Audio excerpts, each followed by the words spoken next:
మీరు చూస్తున్నారు FIR news. తాజా వార్తలు, కీలక అప్డేట్స్ కోసం మా ఛానల్ను సబ్స్క్రైబ్ చేయండి. నమస్తే అండి, నా పేరు doctor Siddharth, consultant nephrologist and renal transplant physician, Medicover hospital Kurnool, Adoni kidney care Adoni.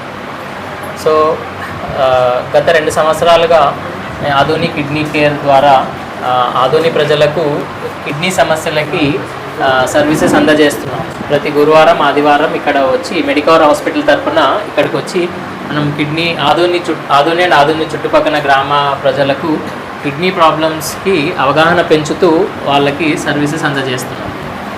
So kidney transplant అనేది కిడ్నీ ఫెయిల్యూర్ పేషెంట్స్కి, డయాలసిస్ పేషెంట్స్కి ఉన్న ఒక last solution, permanent solution. So dialysis చేసుకుంటూ కిడ్నీ ఫెయిల్యూర్తో బాధపడుతున్న వాళ్ళకి కిడ్నీ ట్రాన్స్ప్లాంట్ అనేది ఉన్నది ఒకటే ఒక ఆశ. కిడ్నీ ట్రాన్స్ప్లాంట్ చేసుకుంటేనే మళ్ళీ లైఫ్ నార్మల్ అవుతుంది, లేదంటే వాళ్ళ లైఫ్ నార్మల్గా ఉండదు. కాబట్టి 2 కిడ్నీలు ఫెయిల్ అవ్వడము, డయాలసిస్ చేయడము అవసరం రావడం అనేది ఏ వయసులో అన్నా రావచ్చు. అంటే పుట్టినప్పటి నుంచి 100 ఏళ్ళ వరకు ఎవరికైనా రావచ్చు. కారణాలు రకరకాలు ఉంటాయి, కానీ ఎవరికైనా రావచ్చు, వీళ్ళకి రాదు అని ఉండదు. అలాగే నేను ప్రతి గురువారం ఆదివారం ఇక్కడ వస్తున్నప్పుడు రమేష్ అనే ఈ అబ్బాయి, మన తోవి విలేజ్ అంటే ఆదోని దగ్గరలో ఉన్న తోవి విలేజ్ అబ్బాయి రమేష్ అనే అబ్బాయి నా దగ్గరికి రావడం జరిగింది. ఇక్కడ లోకల్ దేవి నర్సింగ్ హోమ్ డాక్టర్ వాళ్ళు రెఫర్ చేయడం జరిగింది. అయితే చాలా ఇబ్బందితో, రక్తం బాగా తక్కువ అయ్యి ఆయాసంతో, వాపులతో, కాళ్ళ వాపులతో వచ్చాడు. అప్పటి వరకు ఆ అబ్బాయికి కిడ్నీ ప్రాబ్లం ఉందని తెలియదు. సో కిడ్నీ ప్రాబ్లం ఉన్న వాళ్ళకి ఎవరికి స్టార్టింగ్ స్టేజ్లో ఏమి సిమ్టమ్స్ ఉండవు, అది మనం లాస్ట్ టైం కూడా చెప్పుకున్నాం. సో సిమ్టమ్స్ అంటే మనకు లక్షణాలు జస్ట్ ఒక నెల లక్షణాలతో వచ్చాడు. 1 నెల నుంచే బాగాలేదు ఆరోగ్యం అని చెప్పి వచ్చాడు. కాళ్ళవాపులు, ఆయాసము, రక్తం తక్కువ ఉంది అని చెప్పి వచ్చి చూస్తే క్రియాటినిన్ అనేది చాలా ఎక్కువగా ఉంది. క్రియాటినిన్ అనేది 8 ఉంది, 8 ఉంది. అండ్ చూస్తే 2 కిడ్నీలు సైజ్ చిన్నగా అయిపోయినాయి. సో అంటే 2 కిడ్నీలు పూర్తిగా డ్యామేజ్ అయిపోయినాయి. జస్ట్ ఒక నెల లక్షణాలతోనే 2 కిడ్నీలు పూర్తిగా డ్యామేజ్ అయిపోయినాయి. అంటే దాని అర్థం ఎప్పటి నుంచో ఉంది, కానీ ఆ సిమ్టమ్స్ లాస్ట్ స్టేజ్లో బయటపడతాయి కాబట్టి అప్పుడు తెలిసింది. సో 2 కిడ్నీలు ఫెయిల్ అయ్యి ఇంత చిన్న వయసులో, ఈ అబ్బాయి ఏజ్ 19 ఏళ్ళు, సో 20 ఏళ్ళ లోపలే. కాబట్టి ఇంకా లైఫ్ మనకి ఆల్మోస్ట్ 40 ఇయర్స్ ఉంది. మరి ఎలాగా అన్నప్పుడు 2 కిడ్నీలు ఫెయిల్ అయినాయి. ఇప్పుడు మనకి ఆ అబ్బాయికి ఉన్న ఆప్షన్స్ 2, ఒకటి డయాలసిస్, ఒకటి ట్రాన్స్ప్లాంట్.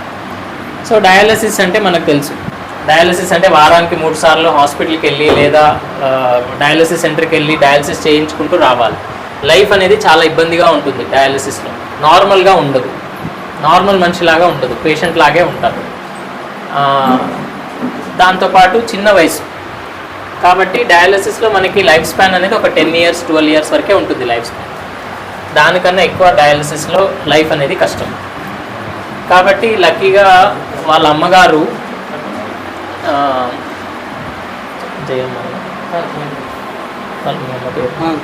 గోవిందమ్మ గారు, వాళ్ళ అమ్మ గోవిందమ్మ గారు మనకి కిడ్నీ ఇస్తానని ఆ రోజే ఒప్పుకోవడం జరిగింది. సో వాళ్ళిద్దరికీ కలిపి టెస్టులు చేయడం జరిగింది. లక్కీగా బ్లడ్ గ్రూప్స్ మ్యాచ్ అయినాయి, కిడ్నీస్ కూడా వేరే టెస్టులు కూడా అన్నీ మ్యాచ్ అయినాయి. కాబట్టి మనకి ఏ రోజైతే తెలిసిందో కిడ్నీ ప్రాబ్లం అని, విదిన్ 1 నెల లోపలే ఆ అబ్బాయికి డయాలసిస్ లేకుండా కిడ్నీ ట్రాన్స్ప్లాంటేషన్ అనేది మన మెడికవర్ హాస్పిటల్ కర్నూలులో ఆరోగ్యశ్రీ ద్వారా చేయడం అనేది జరిగింది. సో ఇది జరిగి నవంబర్లో. మరి ఇప్పుడెందుకు ప్రెస్ మీట్ అంటే, ఇప్పుడు ఆదోని అండ్ ఆదోని చుట్టుపక్కల గ్రామాల ప్రజలకి మీరు ఇవ్వాల్సిన సందేశం ఏంటంటే, 2 కిడ్నీలు ఫెయిల్ అయ్యి డయాలసిస్తో బాధపడుతున్న వాళ్ళు అట్లాగే బాధపడుతూ ఉండొద్దు. కిడ్నీ ట్రాన్స్ప్లాంట్ అనే ఒక ట్రీట్మెంట్ మనకి అందుబాటులో కర్నూలులోనే ఉంది. ఇంతకుముందు 2020 కన్నా ముందు మనం కర్నూలులో కిడ్నీ ట్రాన్స్ప్లాంట్స్ అనేది చేయడం లేదు. 2020 అంటే జస్ట్ లాస్ట్ 5 ఇయర్స్ నుంచే మనం కర్నూలులో కిడ్నీ ట్రాన్స్ప్లాంట్స్ అనేది స్టార్ట్ చేసినాం. అందులో మన మెడికవర్ హాస్పిటల్ కర్నూలు అనేది ముందుగా ఉంది. అండ్ ఆరోగ్యశ్రీ పథకం ద్వారా మనము కిడ్నీ ట్రాన్స్ప్లాంట్ సర్వీసెస్ అనేది ఇస్తున్నాం.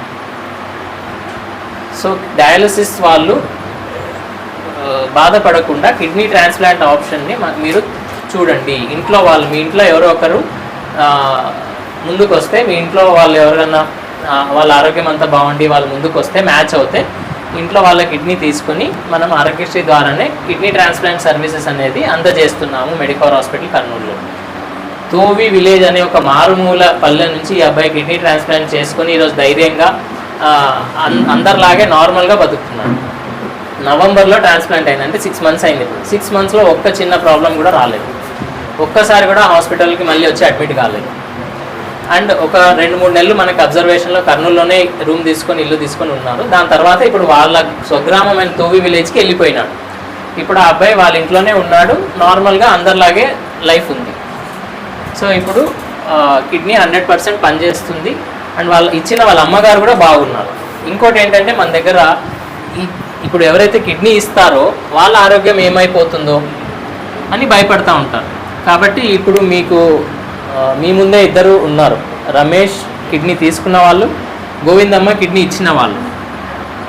కాబట్టి 6 నెలలు అయింది, 1 నెల 2 నెలలు కాదు, 6 నెలలు అయింది, ఒక్క ప్రాబ్లం కూడా లేదు వాళ్ళిద్దరికి. కాబట్టి సక్సెస్ అయిపోతే రిసిపియంట్ అంటే కిడ్నీ తీసుకున్న వాళ్ళకు కూడా ఏం ప్రాబ్లం ఉండదు, అండ్ ఇచ్చిన వాళ్ళకు కూడా ఏం ప్రాబ్లం ఉండదు. అండ్ ఇది మేము వెంటనే ఏం చెప్పడం లే, ఆపరేషన్ అయిన రోజే లేదా వారానికే చెప్పడం లేదు, 6 నెలలు అయిన తర్వాత చెప్తున్నాం. అంటే 6 నెలలు అయినా కూడా నార్మల్గా ఉంది, ఏం ప్రాబ్లమ్స్ రాలేదు, ఒక్కసారి కూడా హాస్పిటల్లో అడ్మిషన్ అవ్వలేదు. సో క్రియాటిన్ అనేది నార్మల్గా ఉంది. సో ఆ అబ్బాయి అందరిలాగే ఇప్పుడు నార్మల్ జీవితం జీవిస్తున్నాడు. లేదు అంటే ఇప్పుడు ఈ కిడ్నీ ట్రాన్స్ప్లాంట్ జరగకపోయింటే ఈ 6 నెలలు డయాలసిస్ చేస్తూనే ఉండాల్సి. సో డయాలసిస్లో ఆరోగ్యం రోజు రోజుకి క్షీణిస్తుంది ఎవరికైనా సరే, ఎంత పెద్దవాళ్ళకైనా సరే. ఓకేనా? కాబట్టి సో ఆదోని అండ్ ఆదోని చుట్టుపక్కల గ్రామాల్లో చాలామంది ఉన్నారు కిడ్నీ ఫెయిల్యూర్ పేషెంట్స్, డయాలసిస్ మీద ఉన్న వాళ్ళు. మన ఆదోని గవర్నమెంట్ హాస్పిటల్లోనే 100కి పైగా డయాలసిస్ పేషెంట్లు ఉన్నారు, 100కి పైగా. అందులో చాలామందికి అవగాహన లేదు ట్రాన్స్ప్లాంట్ అనేది. కొంతమందికి అవగాహన ఉంది కానీ భయం, ఇంట్లో వాళ్ళు ముందుకు వస్తున్నా కూడా ఇస్తే నాకేమవుతుందో, ఇచ్చిన వాళ్ళు వాళ్ళ అమ్మనో నాన్ననో ఇస్తారు, వాళ్ళ అమ్మ నాన్న వాళ్ళ ఇంట్లో వాళ్ళొక్కరే పనిచేస్తుంటారు. ఇప్పుడు నేను ఇస్తే నా ఇల్లు ఎట్లా నడుస్తుంది, అట్లాంటిది ఏముండదు. ఇప్పుడు గోవిందమ్మ గారు కిడ్నీ ఇచ్చారు, 6 నెలలు అయింది, కానీ కిడ్నీ ఇచ్చిన తర్వాత తన పనులు తను చేసుకుంటున్నారు. ఇప్పుడు వ్యవసాయం చేస్తున్నారు వాళ్ళు. ఇంకొక 6 నెలలు అయితే ఈ అబ్బాయిని కూడా వ్యవసాయం వెళ్ళి చేసుకుంటాడు ఈ అబ్బాయి. కాబట్టి dialysis patients, kidney failure patients kidney transplant చేయించుకోండి. మనకి ఆరోగ్యశ్రీ ద్వారానే కర్నూలులో మెడికవర్ హాస్పిటల్లో కిడ్నీ ట్రాన్స్ప్లాంటేషన్ చేస్తున్నాము. కానీ డెఫినెట్లీ ఇంట్లో వాళ్ళే ఇవ్వాలి. సో ఇంట్లో వాళ్ళు ఎవరైనా ముందుకు వస్తే భయపడకుండా ఇవ్వచ్చు. మన ముందే మన కిడ్నీ డోనర్ ఉన్నారు. వాళ్ళు 6 నెలల ముందు కిడ్నీ ఇవ్వకముందు తన ఆరోగ్యం ఎట్లుందో ఇప్పుడు కూడా తన ఆరోగ్యం అట్లే ఉంది. ఏమాత్రం ఆరోగ్యం ఏం పాడవలేదు తను. ఇంతకుముందు తను ఏం పనులు చేసుకుంటే ఇప్పుడు కూడా అవే పనులు చేసుకుంటాం. కాబట్టి ధైర్యంగా ముందుకు రండి. ఇంట్లో వాళ్ళ కిడ్నీ బ్లడ్ గ్రూపు మళ్ళీ కిడ్నీ మ్యాచ్ అయితే కిడ్నీ ట్రాన్స్ప్లాంటేషన్ చేయించు. మీ కొడుకు కిడ్నీలు 2 ఫెయిల్ అయినాయని మీకు తెలిసినప్పుడు మీరు ఎట్లా ఫీల్ అయినారు? కిడ్నీ ఇచ్చేటప్పుడు కూడా మీరు ఏమైనా భయపడినారు? ఏం భయపడలేదు, భయపడకుండా ఇచ్చినాను మేడం. నాకు ఏం భయం లేదు, నా కొడుకు బాగా అయితే చాలని ముందుకు వచ్చినాను మేడం. మా పిల్లడు బాగా అయితే చాలు అని నేను ముందుకు వచ్చినాను. పిల్లడు బాధపడుతుంటే మన ఇంట్లో ఉండి కూడా దండగా కదా మేడం. పిల్లడు మనం అందరూ ఫ్యామిలీ బాగుంటే కదా. సో ఇప్పుడు ఏంటంటే సార్ వాళ్ళు బతికిస్తాము, మా వల్ల అవుతుంది రాండి అయినప్పుడు కూడా మనం ఇట్లా ఒక మూలం కూర్చుంటే మన జీవితం అర్థం లేదు కదా మేడం. ఎందుకు కూర్చోవాల? సార్ వాడు ఏం కాదు, చనిపోతాడు, మిగిలేడంటే ఆ మాట దేవుడు ఉన్నాడు. సార్ వాడు మనం దేవుడిని చేసే ప్రయత్నం చేస్తామండి, బతికిస్తామండి అయినప్పుడు మనం ముందు కూర్చోకూడదు కదా. ఏదైంది అవునని ముందుకు వచ్చాను. ఇప్పుడు మీకు ఆరోగ్యం మాకు ఆరోగ్యం బాగుంది, బట్టలు వంట అంతా నానే చేస్తున్నాను మేడం. పోయిందమ్మా మా ఇంట్లో అంతా మేమే చేస్తాం మేడం. మేము చేస్తాం అంతా వంట బట్టలు అన్నీ ఉడుకోవడం అంతా నేనే చేస్తాను. నేనేం చేశాను, సిద్ధార్థ సార్ దగ్గర వెళ్ళాము. బాగా అవుతుందమ్మా బతికిస్తాం పిల్లల్ని అంటే భగవంతుడు దేవుడు సార్ దగ్గరికి మా పిల్లలు జీవించుకొని వాళ్ళ నాన్న చనిపోతాను వచ్చారు, ఆయన ఇప్పటికి చనిపోతాను అన్నాడు మేడం. నా కొడుకు చనిపోతే నాన్న ఉండదు, వాళ్ళ ఆయన చనిపోతే నాన్న ఉండదు. మా ఫ్యామిలీలో ఇంకా 2 పిల్లలు ఉన్న రోడ్డును పడిపోతున్నారు మేడం. అట్లనే ఆడ బాగా చూస్తారంటే వాళ్ళని ఇట్లా దగ్గర వెళ్ళండి సిద్ధార్థ సార్ దగ్గర అంటే ఆడ వెళ్ళినాను మేడం. మెడికవర్ హాస్పిటల్కి వెళ్ళాము. వెళ్ళి ఆడ చూపిస్తే సార్ చూస్తాం అని చెప్పి బాగా చేసినాడు మేడం. మా బాబు బాగా అయినాడు, మేము హ్యాపీగా ఉంటాం మేడం. మాకు అంత సంతోషంగా ఉంటాం మేడం. మా ఫ్యామిలీ అంతా హ్యాపీగా ఉంటాం. వాళ్ళ ఊళ్ళో